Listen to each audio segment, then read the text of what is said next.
हमें संध्या से मिलना है, लेकिन वो तुमसे नहीं मिलना चाहती। मैं खुद पूछ लेता हूँ उससे। मुझसे नरेश, शरीफ आदमी का घर है, तो बिहेव योरसेल्फ। ओके, तुम संध्या से मिलना चाहते हो ना? हाँ। ठीक है, मैं लेके आता हूँ, लेकिन एक बात याद रखना, कोई जोर जबरदस्ती नहीं उसके साथ। मेरी बेटी का फैसला अंतिम फैसला होगा, understand?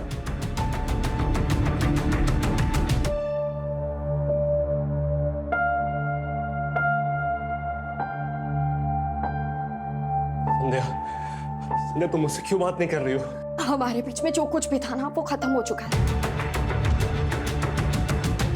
How is this possible? अभी मेरे सामने पूरा फ्यूचर पड़ा है, मुझे अपना करियर बनाना है और वो रिश्तों के कमिटमेंट्स में रहकर पॉसिबल नहीं है, तो तुम यहाँ से जाओगे? संध्या प्लीज समझो मेरी लिसन नरेश, तुम ना मुझे इमोशनली ब्लैकमेल मत करो। मैं तुम्हारे आगे हाथ जोड़ती हूँ, प्लीज यहाँ से जाओ। मेरी एक बात तो सुनो संध्या, अगर मुझे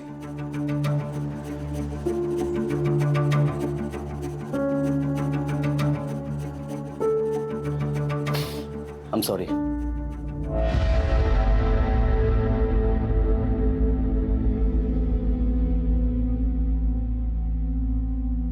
मैं ऑफिस के लिए निकल रहा हूँ, थोड़ा लेट हो जाएगा। कि स्मगलिंग में कोई हाथ नहीं है। अरे अशोक बाबू कहाँ? रिश्वत को समझता है? जाके बोलना अपनी चित्राबाजी से ना कोई बयान बदलेगा ना कोई रिपोर्ट। तुम चित्रा मासी के खिलाफ बयान देने उसके मर्जी के बगैर कोर्ट भी नहीं पहुंच सकते। धमकी देता है? अशोक बाबू, अच्छा नहीं होगा, आज ठीक नहीं होगा। चल भाग।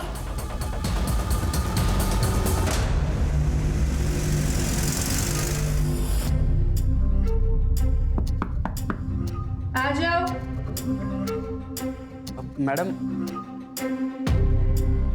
मैडम, आपने जो सामान कहा था वो सब मैं ले आया हूँ।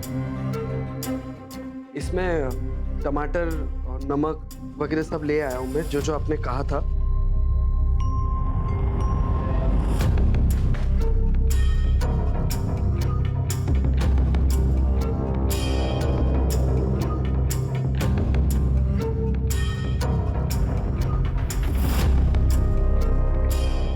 सिर्फ देखते रहोगे क्या छुओगे?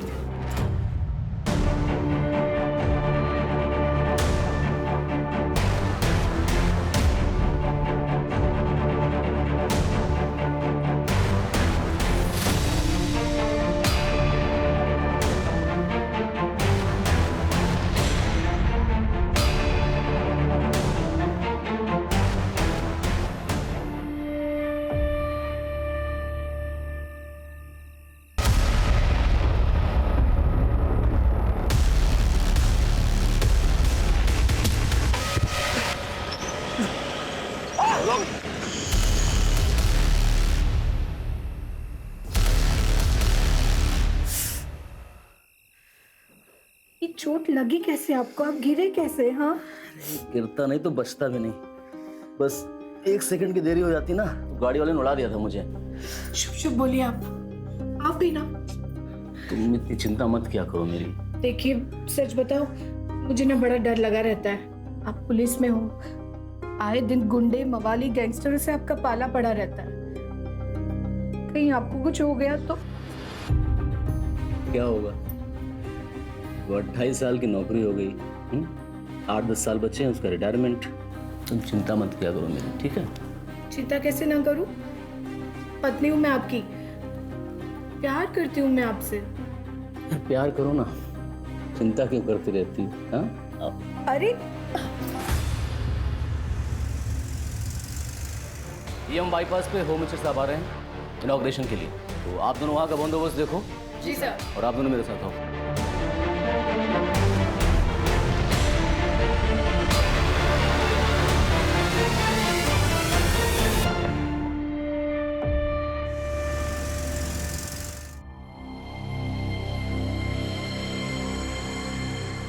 आ गए डॉक्टर साहब?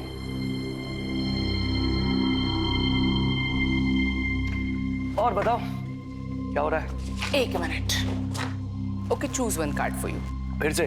हाँ, मुझे देखना है आने वाला महीना आपके लिए कैसा है। लगता है फिर से ना तुम्हें आज कोई कस्टमर मिला नहीं। Please darling. ओके बाबा। ये क्या हुआ? संदीप, ये आने वाला महीना आपके लिए थोड़ा डिफिकल्ट है, तो आप जो भी करोगे ना प्लीज सोच समझ के कीजिएगा। मेरा डिफिकल्ट टाइम तब से शुरू हो गया था जब से मेरी शादी हुई थी। Sandeep, I am serious. Okay बाबा, I will be careful.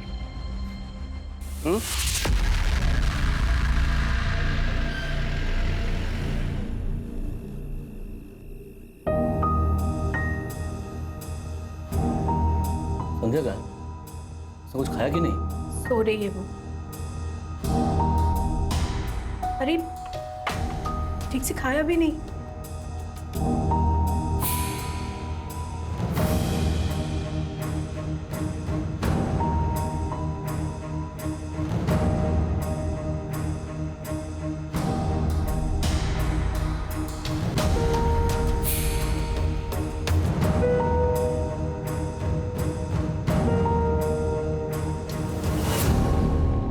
Tiffin ready? अरे आज यूनिफॉर्म पहनकर? अरे कोर्ट जा रहा हूँ ना, वहां पर कंपलसरी यूनिफॉर्म। हाँ, चित्रा मासी केस की सुनवाई है।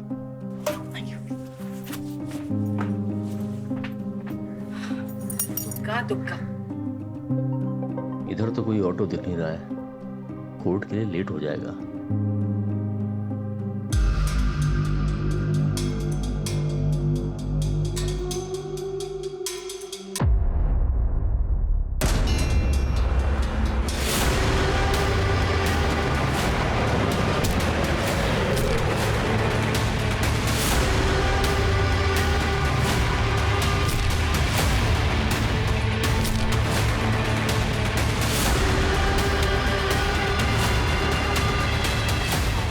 हेलो, कंट्रोल रूम, पाटोली के बैक रोड पे एक्सीडेंट हुआ है, प्लीज रिपोर्ट।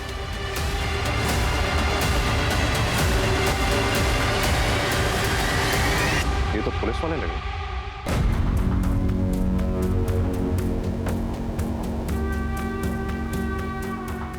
सर इनका नाम अशोक मंडल है सर। हेडक्वार्टर इन्फॉर्म करो। Right sir. राजीव, इनकी हालत देख के तो ये लग रहा है कि गाड़ी का इम्पैक्ट काफी गहरा रहा होगा, मतलब गाड़ी बहुत स्पीड में रही होगी। सर हेडक्वार्टर को इन्फॉर्म कर दिया और वहाँ से ये पता चला कि अशोक मंडल जी गोरिया पुलिस स्टेशन में सीनियर सब इंस्पेक्टर थे सर। अशोक जी आज शाम में 4:30 बजे कोर्ट में गवाही के लिए जा रहे थे चित्रा मासी के खिलाफ। चित्रा मासी, ये तो वही है ना जिससे बच्चे छुड़वाए गए थे और जिसके पास से ड्रग्स बरामद हुई थी? हाँ सर। ये अगर गवाही दे देते चित्रा मासी के खिलाफ तो चित्रा मासी का बच पाना नामुमकिन था। इररिपेरेबल लॉस है ये हमारे डिपार्टमेंट के लिए। मुझे लग रहा है ये चित्रा मासी के खिलाफ गवाही देने जा रहे थे। रोड क्रॉस करते हुए गाड़ी से एक्सीडेंट होता और उनकी मौत होती है, ये कोई इत्तेफाक नहीं हो सकता। रॉय, इनकी फैमिली को भी इन्फॉर्म कर देना एक्सीडेंट के बारे में।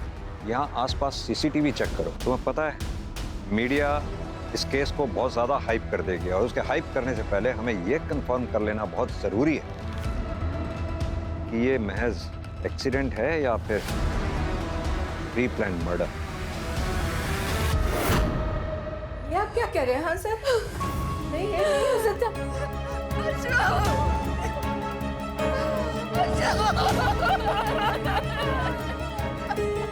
वैसे हम पता लगाने की कोशिश कर रहे हैं ये एक्सीडेंट हुआ कैसे या फिर किसने किया, लेकिन हमारे लिए ये जानना बहुत ज़रूरी है क्या अशोक जी की किसी से कोई दुश्मनी थी या फिर कुछ ऐसा जो आप हमें बताना चाहती हो। क्योंकि अशोक जी का जब एक्सीडेंट हुआ तो वो कोर्ट में किसी अपराधी के खिलाफ गवाही देने जा रहे थे। सर आपको तो पता ही है ना, पुलिस वाले के जितने दोस्त उतने दुश्मन, पर इन्होंने हमेशा अपनी प्रोफेशनल और पर्सनल लाइफ को अलग रखा। हमें कभी भी नहीं लगा कि हम इस घर में किसी पुलिस वाले के साथ रह रहे हैं सर, लेकिन ये चीज किसी ने भी किया है उसे सख्त से सख्त सजा मिलनी चाहिए। जिस किसी ने भी ये सब किया है वो जल्द से जल्द हमारे कब्जे में होगा। आप लोग अपना ख्याल रखें, संभालिए अपने आप को।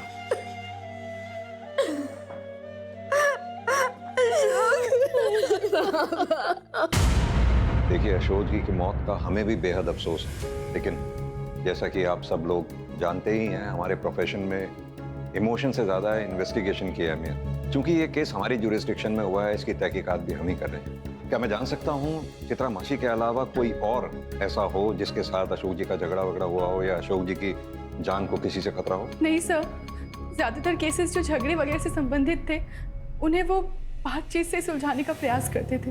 उनके बर्ताव से कोई ऐसा? नहीं सर, वो बहुत अच्छे इंसान थे, वो बहुत ही जेंटलमैन थे, बल्कि वो तो मेरे मेंटोर थे। उन्हीं के अंडर में मैंने ज्वाइन किया था। लेकिन हाँ सर, चित्रा मासी के केस के बाद उन्हें काफी सारी धमकियां मिल रही थी। सॉरी, एक मिनट। मीता, मुझे भी एक मैसेज आया।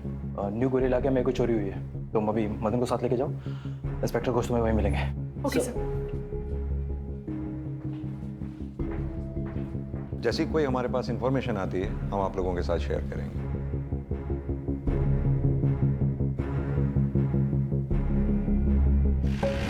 सर, चित्रा मासी से पूछताछ करने की परमिशन हमें मिल गई है।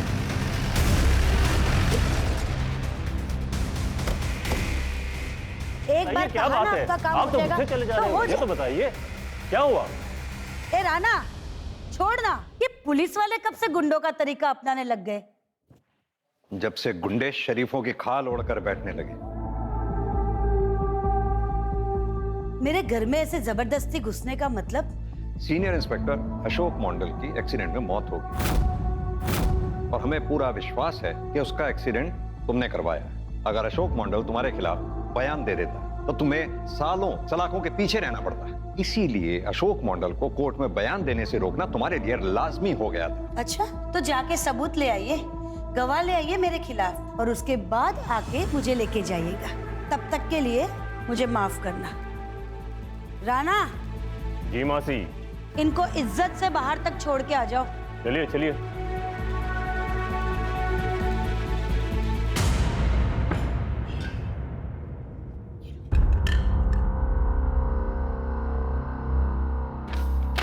चलो चलता हूँ, शाम को मिलता हूँ। बाय। Okay, take care.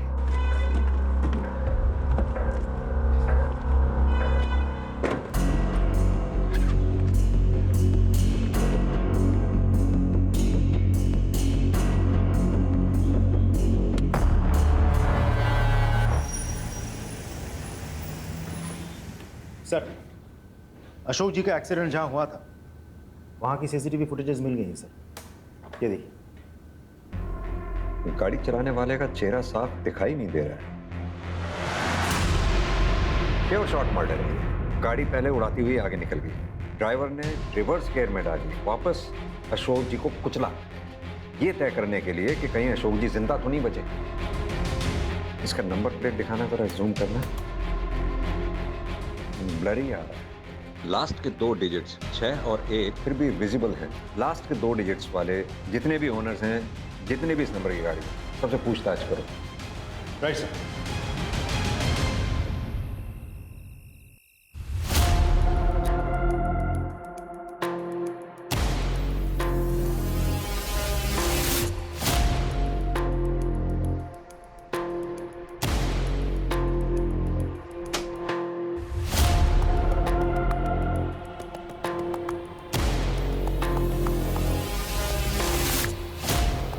संध्या बेटा, संध्या।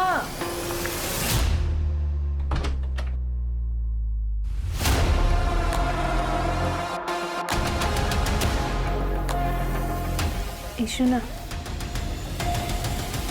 थोड़ा खाना खा ले। मुझे भूख नहीं है माँ, मुझे बस हवा चाहिए। ईशु ना, तेरी बाबा की तुझे लेकर कितने सारे सपने थे, वो भी तो पूरे करने होंगे ना। खाएगी पिएगी नहीं तो कैसे चलेगा? अच्छा जूस पी लेना बस।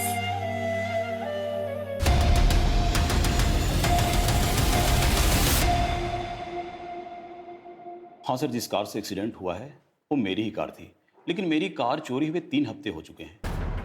ये रही एफआईआर की कॉपी। मैंने इसे सॉल्ट लेक पुलिस स्टेशन में रिपोर्ट दर्ज करवाई थी। कार मेरे घर के बाहर पार्किंग में खड़ी थी। तो वहाँ सीसीटीवी होगा ना? काश सीसीटीवी लगाया होता सर तो आज ये दिन मुझे नहीं देखना पड़ता। आप अभी जा सकते हैं, जरूरत पड़ी तो आपको फिर बुलाएं। मैं आ जाऊंगा सर।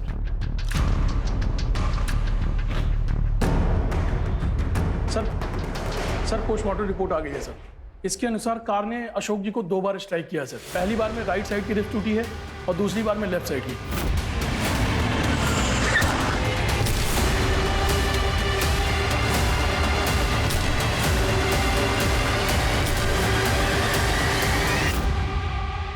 अशोक जी का मर्डर कितनी प्लानिंग के साथ किया गया। 3 हफ्ते पहले किलर ने गाड़ी सॉल्ट लेक से चुराई, फिर उस गाड़ी का इस्तेमाल अशोक जी को उड़ाने के लिए किया गया। मतलब खूनी ने अशोक जी का पीछा किया होगा, या फिर उन्हें पहले से ही पता था कि अशोक जी कोर्ट जा रहे हैं, इसीलिए वो लोग सब मिलकर उस रोड पर अशोक जी के लिए वेट कर रहे थे और अशोक जी के आते ही उन लोगों ने उन पर गाड़ी चढ़ा दी। अशोक जी का एक्सीडेंट जिस स्पॉट पे हुआ था उस स्पॉट से 1 किलोमीटर आगे, 1 किलोमीटर पहले जितने भी सीसीटीवी लगे हुए हैं सबकी फुटेजेस चेक करो। सर अशोक जी का CDR भी चेक किया, लेकिन उसमें कुछ भी सस्पिशियस नहीं मिला है सर। रेगुलर लोगों से बातचीत हुई है सर। 1 मिनट। हाँ बोलिए, हम वहाँ पहुँच रहे हैं। जिस गाड़ी से अशोक जी को उड़ाया गया था वो गाड़ी शायद मिल गई। फॉरेंसिक टीम को बोलो टेंगरा से आगे वाली जो कच्ची सड़क है वहाँ पहुँचे, हम भी वहाँ पहुँच रहे हैं। गाड़ी तो वही लगती है सर। लास्ट के 2 डिजिट भी तो वही है जो हमें सीसीटीवी फुटेज में दिखा था। पूरी गाड़ी का थॉरोली चेकअप कीजिए। अशोक जी के ब्लड सैंपल के साथ गाड़ी पे जितने भी आपको ब्लड मार्क्स मिलते हैं उनको मैच करके देखिए। एक बात बताओ राजू, आसपास कोई सीसीटीवी था क्या? नहीं सर, कोई सीसीटीवी कैमरास तो नहीं है, लेकिन मुझे लगता है ये चित्रा मासी का काम है। लेकिन राजदीप, चित्रा मासी के खिलाफ ना तो हमारे पास कोई ठोस सबूत है और ना कोई गवाह है, और चित्रा को टारगेट करके हम खुद ही अपनी इन्वेस्टिगेशन के दायरे को छोटा कर रहे हैं। यह भी तो हो सकता है कि चित्रा मासी की आड़ में किसी दूसरे ने अपना निशाना साध लिया हो। सर फॉरेंसिक टीम ने अपनी प्राइमरी रिपोर्ट भेज दी है। सर रिपोर्ट के मुताबिक बड़े ही सफाई से गाड़ी पर लगे सारे निशान मिटा दिए गए हैं। गाड़ी के ऊपर लगे ब्लड के धब्बे को भी धोने की कोशिश की गई थी, लेकिन फिर भी हमें ब्लड के ट्रेसेस मिले हैं जो अशोक जी के ब्लड सैंपल के साथ मैच होते हैं, और इस मर्डर केस में ये गाड़ी ही है जो मर्डर वेपन है। तो राजदीप, हमें सबसे पहले हर हाल में ये पता लगाना है कि गाड़ी चला कौन रहा था और उसका अशोक जी को मारने के पीछे मोटिव क्या है। सर एक लीड मिली है। अशोक जी के मर्डर से पहले उन्हें जान से मारने की धमकी दी गई थी। जिस बार में ये हुआ था उस बार का एक वेटर आया आपसे मिलने। बुलाओ उसे। सर मैंने खुद राणा को अशोक सर को धमकाते हुए देखा था। तुम चित्रा मासी के खिलाफ बयान देने उसके मर्जी के बगैर कोर्ट भी नहीं पहुंच सकते। ठीक है, बाहर कांस्टेबल को अपनी स्टेटमेंट लिखवा दो। राजदीप सर, अब हमें चित्रा को हिरासत में लेने से कोई नहीं रोक सकता। पूरा घर देखो अच्छी तरह से। अरे सर कहाँ? हाँ खड़ा रहे, पता चल जाएगा क्या हो रहा है।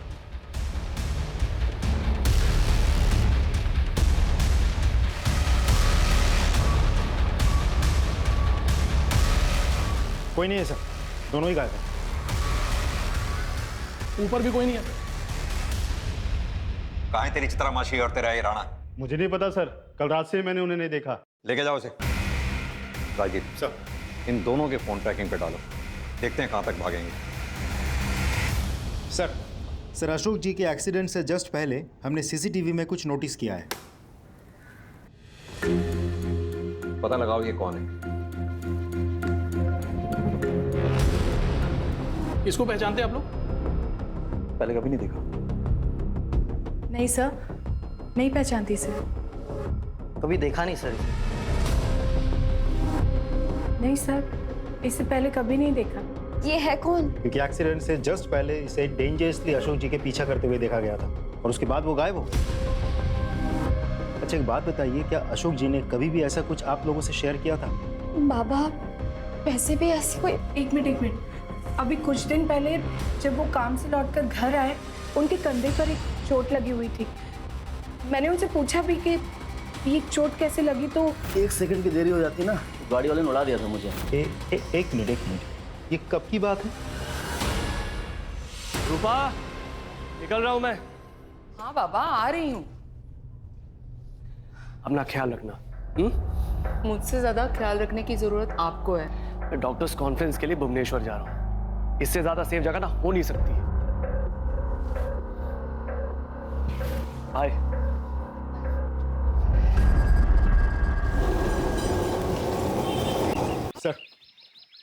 अशोक जी का पहला एक्सीडेंट जहाँ हुआ था उस एरिया के सभी सीसीटीवी फुटेजेस हमने चेक किया। हमें वो गाड़ी भी मिली और उस गाड़ी का नंबर भी, जिससे अशोक जी बाल बाल बचे थे।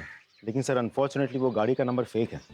अगर नंबर प्लेट फेक है तो उस फेक नंबर प्लेट को बनाने वाला भी कोई ना कोई जरूर होगा। वैसे भी आजकल नंबर प्लेट बनाने वाले अपने यहाँ बनने वाली सभी नंबर प्लेट्स का रिकॉर्ड रखते हैं। एक काम करो, 2 टीम्स बनाओ, एक को कोलकाता के नॉर्थ में जितने भी नंबर प्लेट बनाने वाले हैं वहां भेजो, दूसरी को साउथ में। सर एक इम्पॉर्टेंट इन्फॉर्मेशन मिली है। सर अशोक जी अपनी सैलरी में से हर महीने 10,000 रुपये वर्धमान के एक अकाउंट में भेजते थे सर, वो भी पिछले 5-6 सालों से। ये बात हमें अब पता चली। सर अशोक जी एक पुलिस ऑफिसर थे, इसलिए हम लोग उनके बैंक अकाउंट्स और बाकी फाइनेंशियल डीलिंग्स को नहीं चेक किए।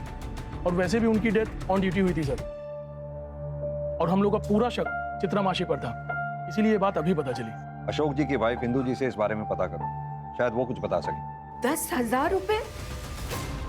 नहीं सर, मुझे इसके बारे में नहीं पता। आपने कखनो जिज्ञेस करें नहीं? मैंने उनसे कभी नहीं पूछा कि वो कितना कमाते हैं, कहाँ खर्च करते हैं, कभी इसकी जरूरत ही नहीं पड़ी कि 10,000 रुपए वो हर महीने किससे दिया करते थे। नहीं, ऐसा कुछ नहीं है, तुम बेकार में शक कर रहे हो। Just relax.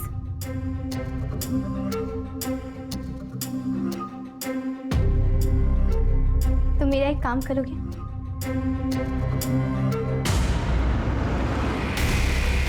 जी सर, हम उस लड़के के घर पे पहुंच गए हैं जिसके अकाउंट में अशोक जी हर महीने 10,000 रुपये ट्रांसफर करते थे। सर नाम है देवोजीत सरकार, लेकिन उसके घर पे तो ताला लगा हुआ है। पता करो ये देवोजीत है कहाँ पर, और साथ में ये भी पता करो कि अशोक जी के साथ इसका क्या रिलेशन था।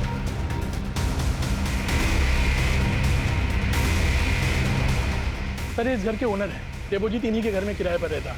कहाँ है देवोजीत? कुछ दिन से बाहर है। आपके पास उसकी कोई फोटो, कोई नंबर है? ये रहा उसका फोन नंबर। ये लेटेस्ट फोटो है सर, जो मैं खुद ही खींचा।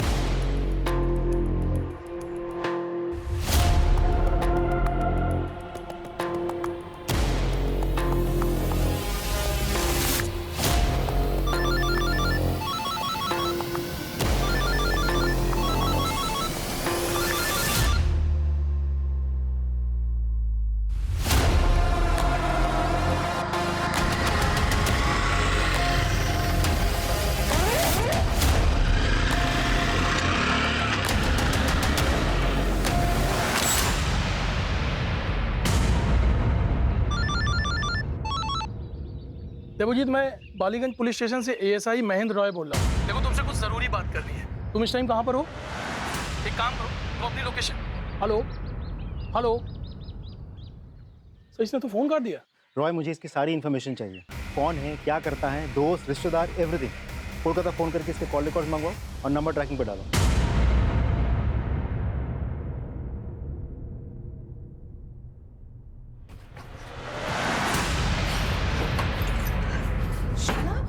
क्या हुआ? ऐसे अरे बता कि क्या हुआ? क्यों हुआ? घबराई हुई इतनी? आज रास्ते में कोई मेरा पीछा कर रहा था और मैंने जब उसको पीछे पलट के देखा ना, तो वो झाड़ियों में छिप गया। मैं ना तेरे पापा के पेंशन के पेपर वर्क के लिए पुलिस स्टेशन जा रही हूँ, वहाँ मदद मांगूंगी, वो लोग हमारी मदद करेंगे। तू चिंता करिश ना। हाँ, माँ काली हमारी रक्षा करेगी। आजा, बैठ जा तू। मैं आती हूँ। हाँ, और हाँ, दरवाजा अंदर से बंद कर ले।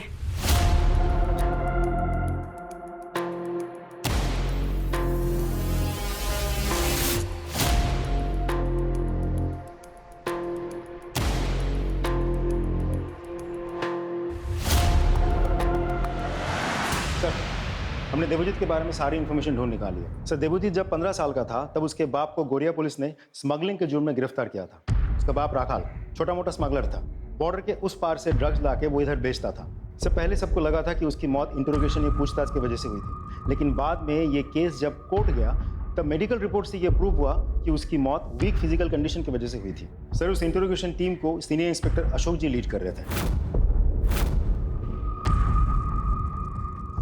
मुझे लगता है कोर्ट से एक्विटल पाने के बावजूद अशोक जी के मन में कहीं ना कहीं गिल्ट रह गया था। इसी वजह से वो रखाल के बेटे देवोजीत की आर्थिक मदद कर रहे थे, जो मदद लास्ट मंथ तक जारी थी। Exactly sir. लेकिन फिर भी देवोजीत क्यों अशोक जी के पीछे खतरनाक इरादों के साथ पड़ा हुआ था? हमने जब गोरिया पुलिस स्टेशन से कंफर्म किया तो हमें पता चला कि एक आध महीने पहले देवोजीत अशोक जी से मिलने गए थे, लेकिन अशोक जी सब ड्यूटी की वजह से बाहर गए हुए थे। तो देवोजीत ने वहाँ के किसी लोकल हवलदार से पूछताछ की, तब उसको पता चला कि उस इंटरोगेशन टीम को लीड कर रहे थे अशोक जी। सर, मोटिव तो साफ है, देवोजीत अपने बाप की मौत का बदला लेना चाहता है। हाँ, ऐसा हो सकता है।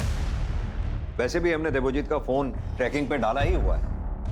एक काम करो, देवोजीत के जितने भी कॉलीग्स हैं, रिश्तेदार हैं, दोस्त हैं, उन सबसे कांटेक्ट करो।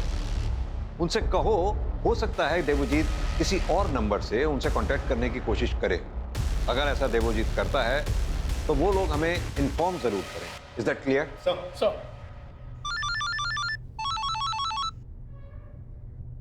जैन सर, मैं कांस्टेबल मीता बोल रही हूँ, गौरिया पुलिस स्टेशन से। हाँ, मीता बोलिए। सर, मुझे अपनी खबरियों से पता चला है कि राणा और चित्रा मासी हजरा में हैं। आप लोग एक काम करिए, हजरा पुलिस को इन्फॉर्म कीजिए, चित्रा मासी और राणा, इन दोनों को अरेस्ट करें। सर। आइए।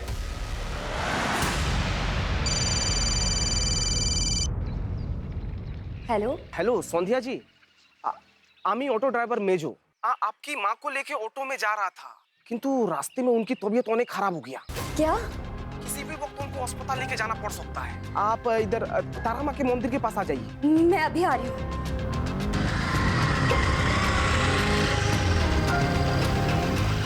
ये लो भैया। ऑटो ड्राइवर ने तो यही जगह बताई थी, पर यहाँ कोई नहीं है। अपनी माँ को ढूंढ रही हो ना? वो बिल्कुल सही सलामत है, किंतु अब तुम्हारी सलामती की दुआ करेगी। छोड़ दो सर, माफ करो।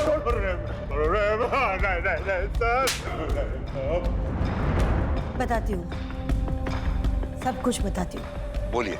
ये सच है कि मैंने और राणा ने मिलकर अशोक को धमकी दी थी कि वो कोर्ट में जाके अपना बयान और रिपोर्ट चेंज कर दे, और ऐसा ना करने पर उसे मारने का प्लान भी हमने किया था।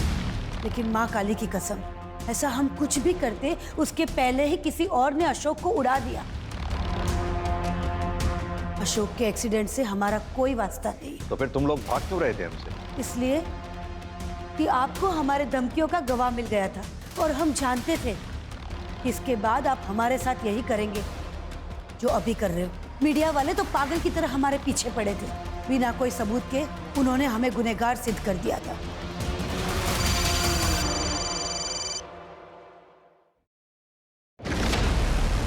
सर, मैं अपने पति के पेंशन के काम से ना पुलिस स्टेशन गई हुई थी, और वापस आकर देखा तो मेरी बेटी घर पर नहीं थी। मैं उसे कहकर गई थी कि वो घर से बाहर ना निकले। मैंने उसका फोन भी ट्राई किया, पर उसका फोन बंद था। आपने आस पड़ोस में पता किया?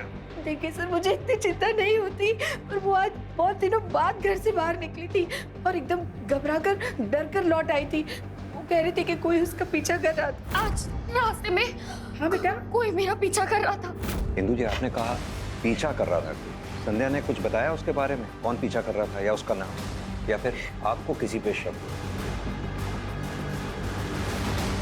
नरेश मेरी बेटी से बहुत प्यार करता है वो, पर मेरी बेटी ने अपने बाबा के दबाव में आकर उससे रिश्ता तोड़ दिया। छोड़ दो सावारा, तो मैं जहर खा के आत्महत्या कर लूंगा। अशोक नहीं, छोड़ो। उसके बाद नरेश जाएगा अबेटमेंट ऑफ सुसाइड के केस में जेल। लिसन नरेश, हमारे बीच में जो कुछ भी था ना वो खत्म हो चुका है। संध्या ने उससे सारे रिश्ते नाते तोड़ डाले, वो उसे कभी भूल नहीं पाई। और नरेश? आस पड़ोस से पता लगा कि वो अब भी मेरी बेटी से प्यार करता है। कहीं संध्या नरेश के साथ भाग तो नहीं गई? यही सोचकर मैं नरेश के घर गई, पर वहां पे भी ताला लगा हुआ था। जी, संध्या के पिता की कुछ दिनों पहले एक्सीडेंट से मौत होना, आज संध्या का गायब होना, ये सब इत्तेफाक नहीं हो सकता। संध्या और नरेश दोनों के फोन ट्रैकिंग पे डालो, उनके कॉन्टैक्ट्स में जितने भी लोग हैं सबसे अच्छी तरह से पूछताछ करूँ। सर अभी अभी हमें खबर मिली है कि जाबाज सब इंस्पेक्टर अशोक मंडल, जिनकी चिता की राख अभी ठंडी भी नहीं हुई थी, उनकी बेटी संध्या को कुछ अज्ञात लोगों के द्वारा अपहरण कर लिया गया है। क्या कर रही है कोलकाता पुलिस? पुलिस और एडमिनिस्ट्रेशन लगता है कान में तेल डालकर सो रहे हैं। हम जानना चाहते हैं। संध्या की किडनैपिंग के बारे में कुछ पता चला? सर मैं आपको फॉलो अप करके सर पहली बार जिस कार एक्सीडेंट में अशोक जी बाल बाल बचे थे, उस कार की फेक नंबर प्लेट बनाने वाले का पता चल गया सर। सर उसका नाम कलीम है और वो हजरा का रहने वाला। पता करो उसके बारे में। सर जिसने ये नंबर प्लेट बनवाई थी उसने उसका नाम तो नहीं बताया था। स्केच बनवा पाओगे? जी नहीं सर, सॉरी। ठीक है रॉय, वहाँ एक एटीएम है। एटीएम है तो जाहिर सी बात है कैमरास भी लगे होंगे, फुटेज निकालना, शायद हमें कोई क्लू मिल। कलीम की दुकान के सामने एक एटीएम है सर, उसका सीसीटीवी फुटेज चेक किया सर। सर ये उस आदमी का विजुअल है जिसने फेक नंबर प्लेट बनवाई है। लेकिन ये आदमी है कौन? इसकी फोटोग्राफ आइडेंटिफिकेशन के लिए सभी थानों में भेजो और अपने खबरियों के पास भी। सर सर संध्या का एक्स बॉयफ्रेंड नरेश का पता चल गया है, अपने दोस्त के घर पे बैठा था। उठा लो उसे। सर कहाँ है संध्या? कहाँ छुपा रखा उसे? सर संध्या को क्या हुआ? वो तो अपने घर पर थी। इतनी भी भोलेपन की एक्टिंग करने की जरूरत नहीं है। हमें बहुत अच्छे से पता है कि संध्या का अगवा तू नहीं किया है। मैं उससे प्यार करता हूँ, मैंने उसको अगवा नहीं किया, मैं सच बोल रहा हूँ। ये ऐसे नहीं उगलेगा, इसे कड़ाई से पूछताछ करो तभी ये उगलेगा संध्या कहाँ है। सच बोल रहा हूँ।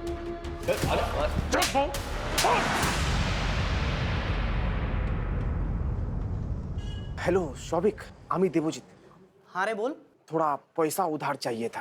एटाई कोनो 5-6 हजार टाका देखना किछु करना, मतलब वो बहुत जरूरी काम है। रुक मैं कुछ इंतजाम करता हूँ, तू एक काम कर, मुझे आधे घंटे में कॉल कर। ठीक है अनेक धन्यवाद, थैंक यू यार। हेलो हेलो सर, मैं सोविक बोल रहा हूँ वर्धमान से। सर अभी देवजीत का कॉल आया था, वो ना मुझसे 5,000 रुपए उधार मांग रहा है। क्या करूँ? उसे कहो कि तुम उसे यूपीआई के थ्रू पेमेंट करोगे। 5,000 रुपए ट्रांसफर कर दो, पैसे तुम्हें मिल जाएंगे। Okay sir, okay sir. Ballygunge police station से सब इंस्पेक्टर राजदीप सिकदर बोल रहा हूँ। इन्फॉर्म करना था कि देवजीत, हाँ वही लड़का, उसके फोन पे यूपीआई के थ्रू एक ट्रांजैक्शन आएगा। हाँ फोन स्विच ऑन होगा, स्विच ऑन होते ही लोकेशन भेजना मुझे। थैंक्स।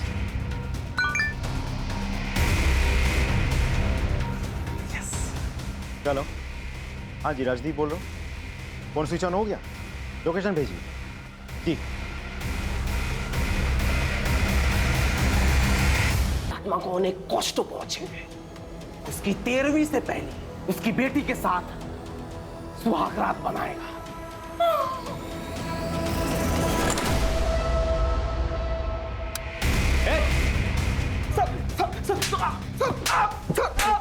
क्या ये सब? सर बोलची हमें सर बाबा की मौत का बदला लेना चाहता था, किंतु सब इंस्पेक्टर अशोक को किसी ने गाड़ से कुचल दिया। तो मेरा बदले का हक शांत नहीं हुआ। सोचा कि बाबा का मौत का बदला इसकी इज्जत लूट के लूंगा। अशोक जी ने इंसानियत के नाते तुम्हारी फाइनेंशियली हेल्प की थी, वरना कोर्ट तूने एक्विट कर चुका था। और जब तुम काबिल बन गए उनको ही मारने चले थे। तुमसे बड़ा एहसान फरामोश हमने जिंदगी में नहीं देखा। चल चल। सर एक इंपॉर्टेंट इन्फॉर्मेशन मिली है। जिस आदमी ने कलीम की दुकान से फेक नंबर प्लेट बनवाई थी उसकी डिटेल मिल गई। Yes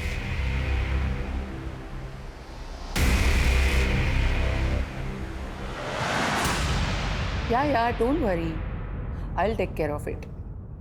No problem. I'll just call you back. আমরা ডক্টর সন্দীপ অধিকারীর সঙ্গে দেখা করতে চাই।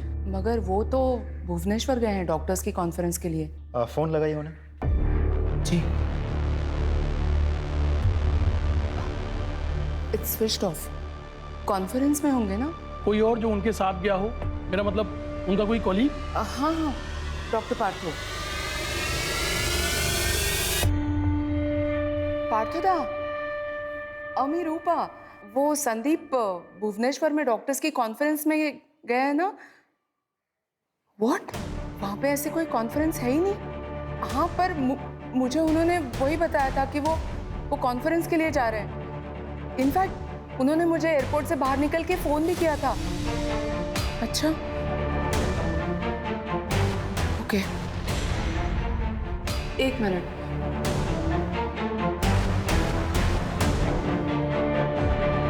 सर, जरूर कुछ गड़बड़ है।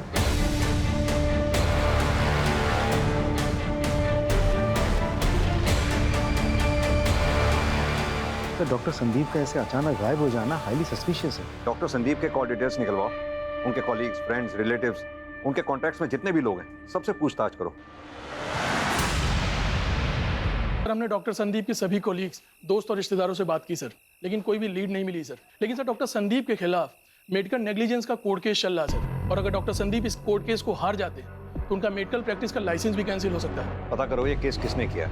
सर हमने डॉक्टर संदीप के कॉल रिकॉर्ड चेक किया, उनके मोबाइल की last location Chandan Nagar area की है और वो चंदन नगर एरिया के ही रहने वाले हैं। कल चंदन नगर एरिया से उनके मोबाइल से लास्ट कॉल किया गया था और लोकेशन के मुताबिक वो कॉल उनके पेरेंटल हाउस वाले टावर के अंडर से किया गया था। उसके बाद फोन स्विच ऑफ हो गया। चंदन नगर पुलिस स्टेशन को इन्फॉर्म करो और पर्सनली जाके चेक करो। साहब दरवाजा खुलिए साहब। सुनिए, डॉक्टर संदीप अधिकारी कहाँ है? आप लोग? पुलिस। दरवाजा कब से बंद है? कल से। उन्हें बाहर आते हुए नहीं देखा। आपके पास चाबी है?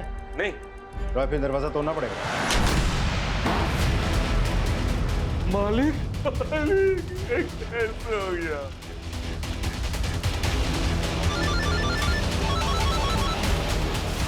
हाँ राजू, डॉक्टर संदीप के पेरेंटल हाउस से हमें उनकी लाश मिली है। व्हाट? सर खून जम गया है, देख के लगता है खून कल रात को हुआ होगा। वहाँ आसपास अच्छी तरह से पूछताछ करो और डॉक्टर संदीप से रिलेटेड जितनी भी चीजें हैं वहाँ अच्छी तरह से खंगालो उन्हें। जी सर। सर साइबर टीम ने एक चैट नोटिस किया है। ये चैट संदीप के सोशल मीडिया अकाउंट से किया गया था।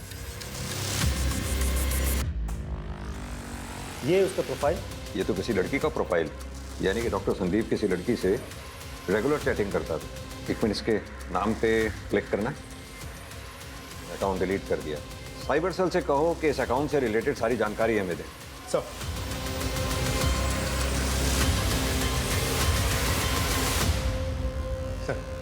साइबर टीम ने उस डिलीटेड अकाउंट के बारे में सारी इंफॉर्मेशन भेज दी है। ये रही रिपोर्ट सर। माय गुडनेस, इतना बड़ा षड्यंत्र।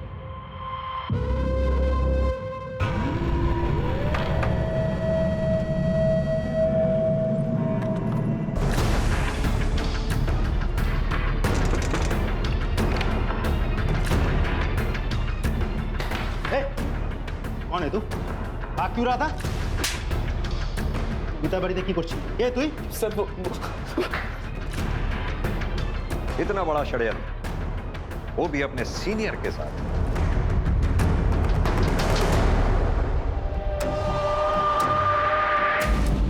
क्या सबूत है आपके पास? ये तुम्हारे और डॉक्टर संदीप के चैटिंग की पूरी कहानी है इसमें। क्या कहा था डॉक्टर संदीप से अपने सो कॉल्ड प्यार के जाल में फंसाकर? उनके ऊपर जो मेडिकल नेग्लिजेंस का केस चल रहा है उसे बचा लेंगे उन्हें, और उसके एवज में एक शर्त थी, अशोक जी का मर्डर, राइट? संदीप के कार से अशोक जी की डेथ नहीं हुई थी, इसलिए कोई केस नहीं बनता है। Very smart. इसीलिए हमने तुम्हारे साथी को पकड़ लिया है, जिसे तुमने अपने प्यार के जाल में फंसाकर अशोक जी का एक्सीडेंट करवाया। उसने अपना गुनाह कबूल भी कर लिया। लाइए जरा उसे। पहचाना? अब तुम खुद अपनी कहानी सुनाओगी या हम अपने स्टाइल से पूछें? बताती हूँ मैं। तकरीबन 7-8 साल पहले मैंने अशोक सर के under as a constable join किया था। वो मेरे मेंटोर थे। मैंने उनसे बहुत कुछ सीखा। उनके साथ काम करते करते मुझे पता ही नहीं चला कि कब मुझे उनसे प्यार हो गया। उन्हें भी मैं बहुत अच्छी लगती थी। धीरे धीरे हम एक दूसरे के करीब आने लगे, हमारी नज़दीकियाँ बढ़ने लगी। वो हमारी ड्यूटी एक साथ लगाने लगे। लेकिन फिर जब मैंने उनसे उनकी वाइफ को डिवोर्स देकर मुझसे शादी करने के लिए कहा तो उन्होंने मना कर दिया। वो अपनी जवान बेटी की दुहाई देने लगे और मुझसे किनारा कर लिया। अशोक, आप मुझे खुद से दूर क्यों कर रहे हैं? मैं आपके बिना नहीं रह सकती। हम थकते पागो ना अशोक। कितनी बार कहा है, अपनी हरकतों से बाज आओ। अगर तुमने अपनी जिद नहीं छोड़ी ना तो किसी दूसरे पुलिस स्टेशन में ट्रांसफर कर दूं तुम्हारा।